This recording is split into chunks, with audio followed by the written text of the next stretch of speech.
the consensus on Prada Candy? For several years, this was a signature, everyday go-to scent of mine. I was formally introduced to this fragrance through a body lotion flanker I received. I didn't really think I'd like the fragrance, but wearing a little body lotion couldn't hurt.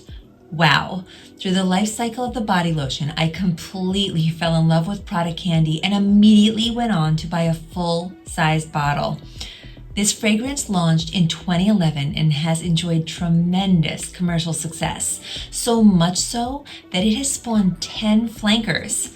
That said, Prada Candy is quite polarizing. Let's dive into why.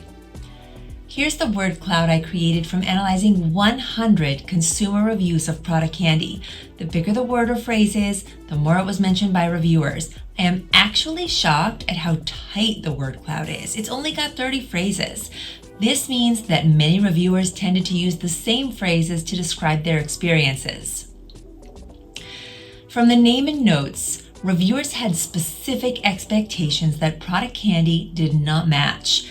They expected more traditional gourmand accords that almost make a fragrance feel edible. One thing that helps deliver a delicious edible quality would be creamy, milky, or buttery notes, but many consumers say that they are just not present in this fragrance.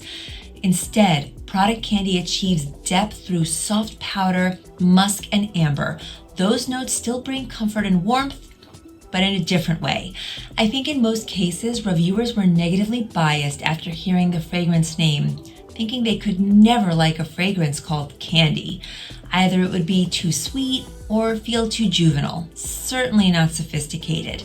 But when they tried the fragrance, they were pleasantly surprised by the elegantly blended take that veers away from traditional gourmand.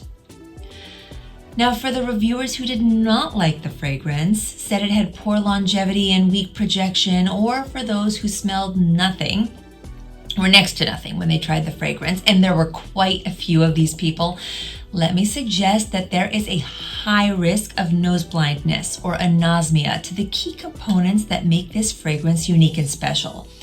If you can't smell anything, or if the fragrance disappears on you too quickly, your nose may not be able to pick up on the raw materials used in the composition. I see this so often when analyzing reviews, and it tends to be more prevalent with musk and powder forward accords. They can be incredibly addicting and lovely in a fragrance, but there is always a risk that a significant portion of the consumer-loving public will not experience them as they were intended. For those who do appreciate this fragrance, they pick up on a delightful, warm, and cozy, comforting aspect of Prada Candy. It feels soft, light, and comforting, and stays close to the skin, making this a safe and inoffensive, office-friendly scent. Reviewers tend to wear it in colder weather months for feel-good vibes, and many even suggest it's a nice, cuddly bedtime scent that helps lull them to sleep. So there's something in Prada Candy that feels luxurious and classy, but mature, transporting wearers to almost another era, that era being the 1990s. It's almost like a general perfumistic quality, maybe from amber, that makes people think of older women in their lives who smelled like this. Make no mistake, it's not an old lady fragrance, but mature, grown-up, classic, or timeless. And lastly, there were quite a few call-outs that Prada Candy smelled like expensive baby wipes or baby powder. I do not get this at all from the fragrance, and I wonder if it's a cultural interpretation. That said, in my word cloud that I showed earlier, you can see that powder was the #1 mention from reviewers, with 46 people mentioning it in their reviews.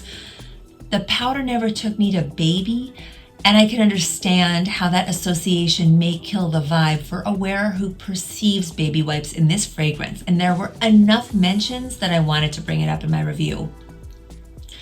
So I'll just say that I agree with the reviewers who think Prada Candy is a classic, timeless, soft and cozy scent, a non-edible gourmand. In the past decade, there haven't been that many notable fragrances that I feel like I could call a signature scent for me, but this one definitely broke through the fragrance noise. Thanks for watching my review.